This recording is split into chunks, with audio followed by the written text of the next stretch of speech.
Ce 19h se poursuit. Tout de suite, notre invité du soir.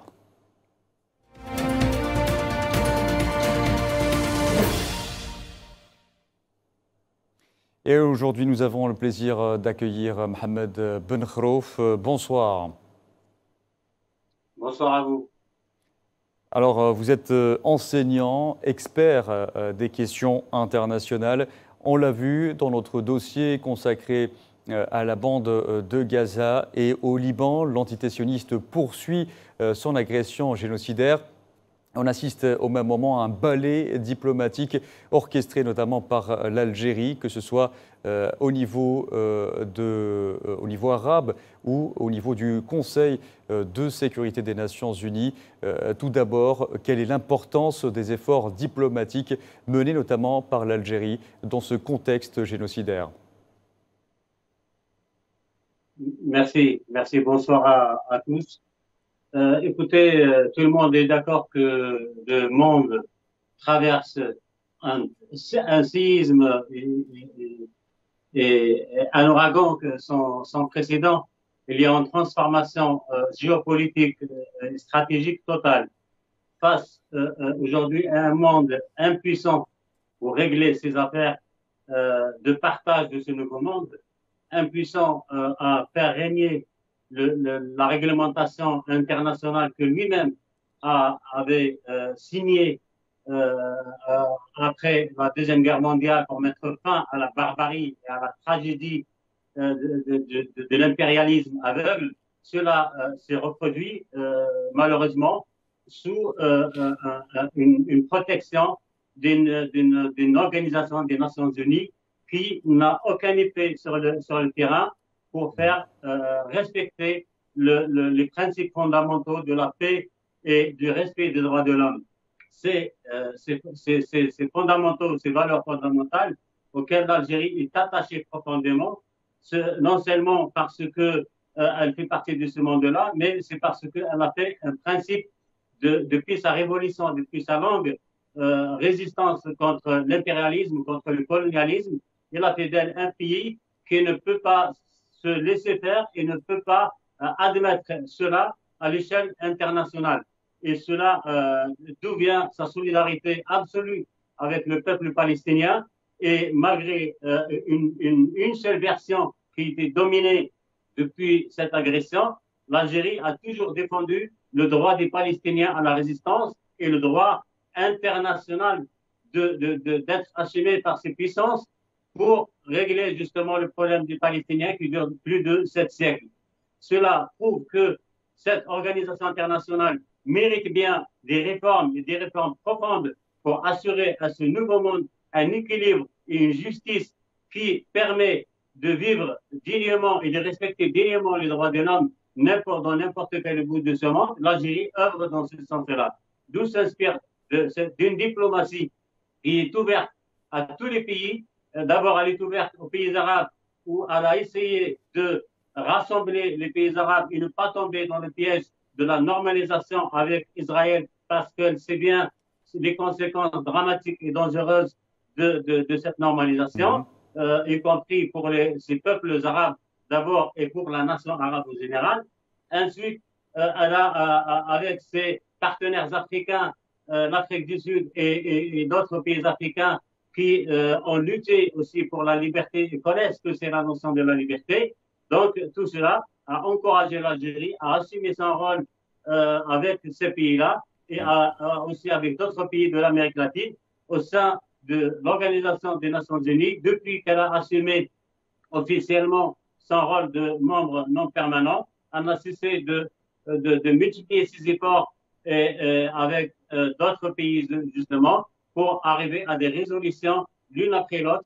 Et parmi l'une des résolutions que l'Algérie est fière, justement, de cette position qui a forcé beaucoup de pays européens, occidentaux à comprendre que l'Algérie était juste, justement, avec cette cause-là et était juste pour le traitement de beaucoup d'affaires ou de beaucoup de points sur le plan international, y compris la réforme de l'Organisation des Nations Unies en proposant d'ajouter 2 membres permanents du continent africain et 3 membres non permanents.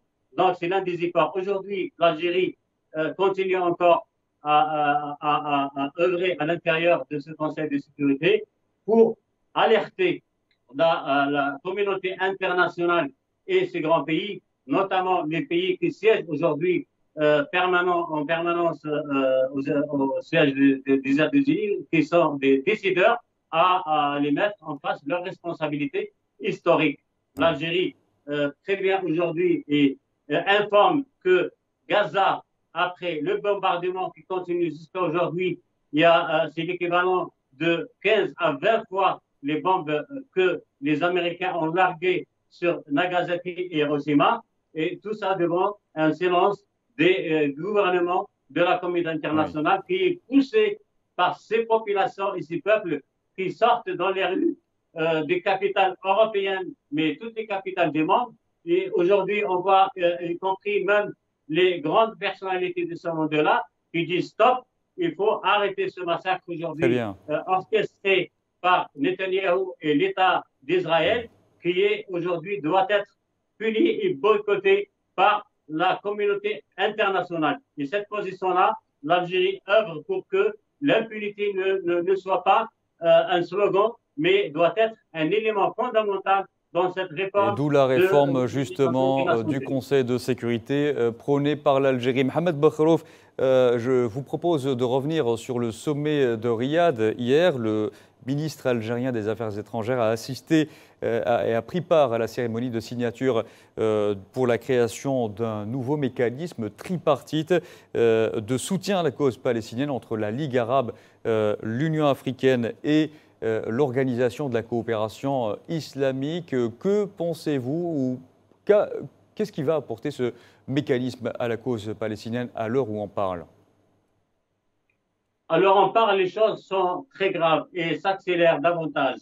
Et on n'a pas, personne n'a le droit aujourd'hui d'attendre encore plus devant ces bombardements inhumains et ce sacrifice de tout un peuple face à cette tragédie humaine.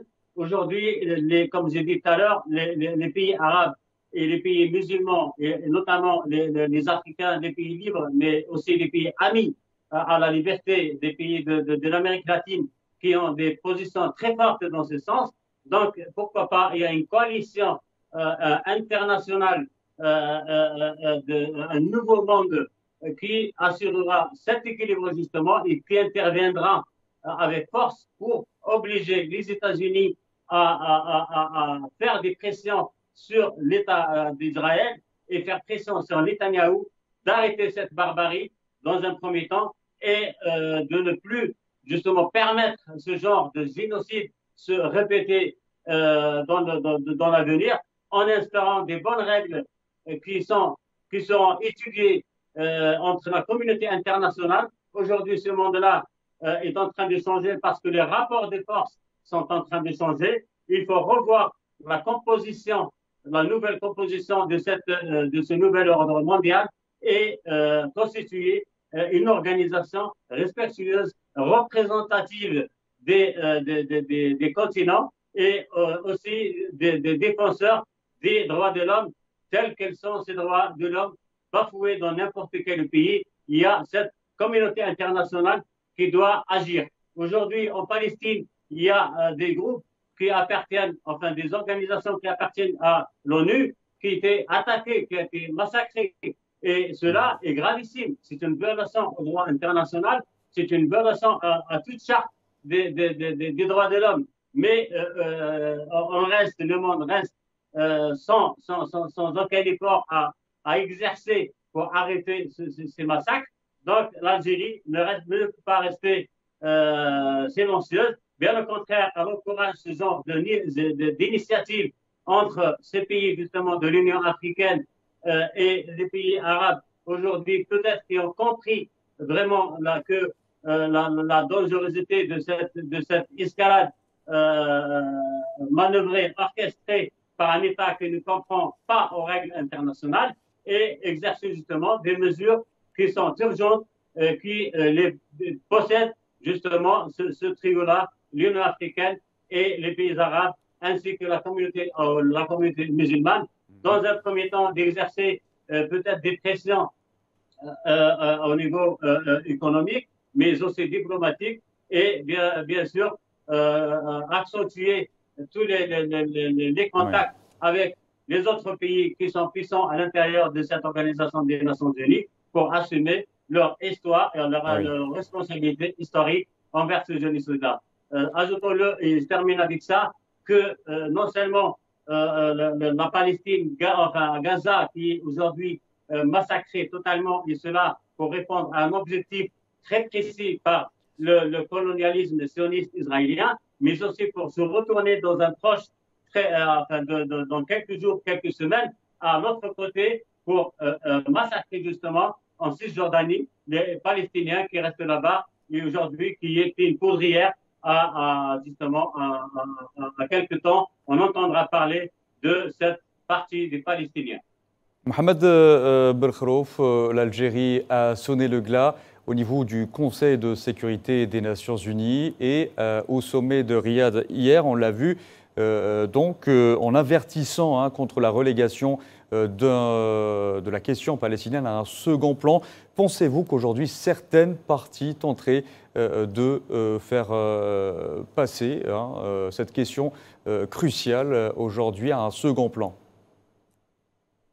Ben écoutez, l'Algérie, elle essaie toujours d'œuvrer à respecter les résolutions des Nations Unies, à respecter la résolution de la Ligue arabe, d'accepter la solution une solution pacifique selon l'accord de juin 1967 et s'intègre toujours dans cette option de pacifique de dialogue entre les Arabes, entre la Ligue arabe et Israël. Aujourd'hui, il y a certains pays arabes donc ils ont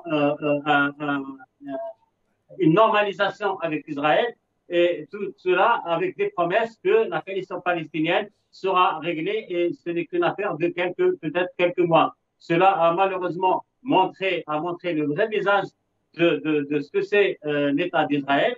C'est un État qui ne respecte ni loi ni foi et aujourd'hui, il est important que ces pays arabes assument leurs responsabilités parce que s'ils ne le font pas, ils le seront demain les prochaines victimes de cet État d'Israël. Donc il y a une nécessité aujourd'hui, d'une part, de se rassembler et trouver une solution légitime, une solution diplomatique, une solution qui permet aujourd'hui d'arrêter cette fissure du sang dans cette partie de la Palestine et de revenir aux résolutions des Nations Unies de la création des États, cette hypothèse qui n'a pas été acceptée par le colonialisme sioniste actuel et revenir, pour certains, à un cessez-le-feu permanent et faire accepter les résolutions des Nations Unies l'une après l'autre. Et il faut revenir à la discussion. Aujourd'hui, ces pays-là, notamment les pays musulmans ou la Ligue internationale des pays musulmans,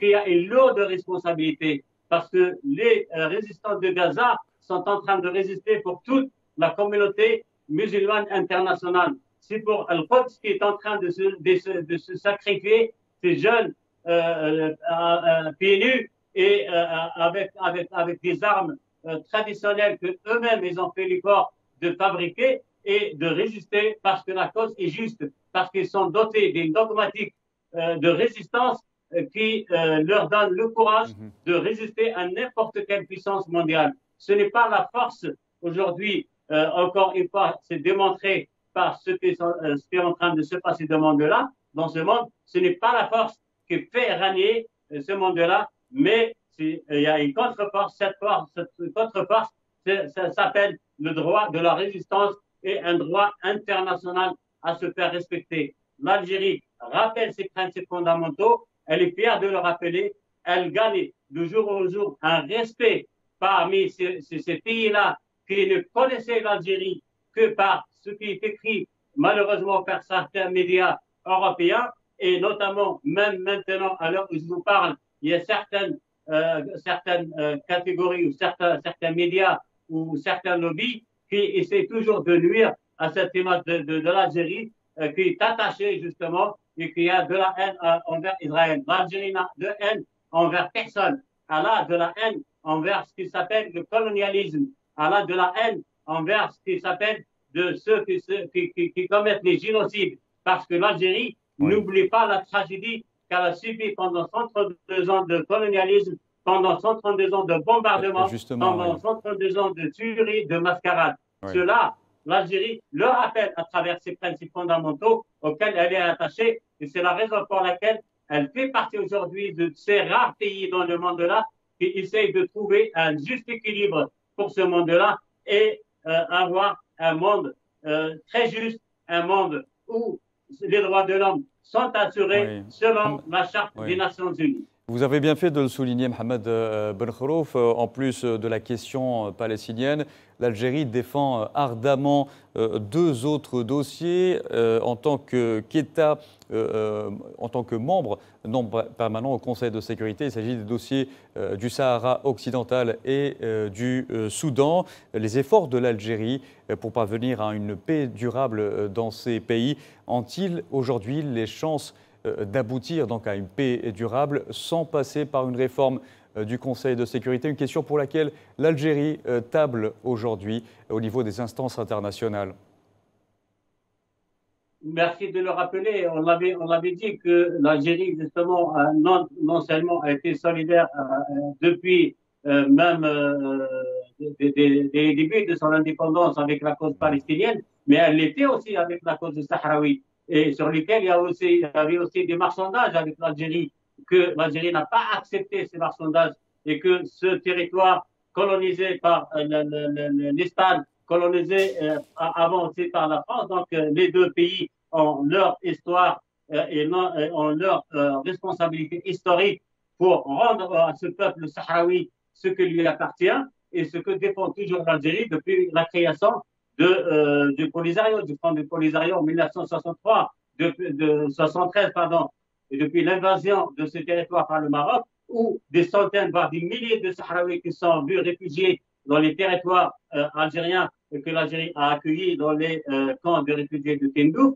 et que ces gens-là ont le droit justement de revendiquer le droit au sol, leur droit à leur pays, et ce droit qui a été justement approuvé par les instances internationales, notamment par le décret 1514 des Nations Unies, qui rappelle le droit des peuples à l'autodétermination et le droit à l'autodétermination, chose qui a été arrêtée depuis 1991, la date de cessez-le-feu, et rentrer en négociation directe pour une opération de préparer les élections pour le référendum. Sauf que certains d'autres pays, justement, qui ont des intérêts économiques à ne pas, justement, à cette région-là, qu'elle reste dans une déstabilisation totale pour profiter économiquement à s'approvisionner de ressources, que ce soit minières ou de ressources de pêche à certains pays européens, chose qui a été condamnée par la Cour internationale européenne, que ce territoire-là est un territoire non autonome, est un territoire qui est classé par l'Organisation des Nations Unies comme but d'organiser un référendum, donc interdit à toute société multinationale et tout pays d'exploiter ces ressources tant que la question n'est pas encore tranchée sur le plan international. Donc, il n'y a pas que cette question du Sahara occidental. Il y a aussi d'autres questions dans le monde entier. L'Algérie, sa position, elle est claire. Elle n'a aucun ami, sauf celui qui veut se mettre comme ennemi, et au nom de l'impérialisme, au nom du sionisme, au nom de l'esclavagisme, au nom du néocolonialisme, l'Algérie ne l'acceptera jamais et sera toujours défenseur de ces droits fondamentaux de l'homme qu'elle, elle a payé très cher. Elle l'a payé avec du sang, et elle tient à le rappeler aussi avec d'autres pays qui partagent avec l'Algérie ce combat respectueux pour arracher ces valeurs humaines, ces valeurs morales, ces valeurs universelles, telles que l'Afrique du Sud, telles que beaucoup de pays en Amérique latine, le Venezuela par exemple, le Chili et d'autres pays, et constituent avec ça un groupe international humain, une coalition humaine internationale de veille pour le respect des droits de l'homme dans ce monde-là qui bouge trop, et doit rappeler les grands pays justement à ce qu'ils sont là, partager ce pays-là avec d'autres pays. Ils doivent se soumettre à ces règles internationales que eux, ils ont écrit, ils ont constitué justement cette charte des Nations Unies qu'il ne faut pas banaliser, mais qu'il faut bien respecter. Merci beaucoup, Mohamed Belkrouf, d'avoir répondu à nos questions. Cet entretien touche à sa fin. Je rappelle que vous êtes expert des questions internationales et en même temps président du Forum des compétences algériennes à l'étranger.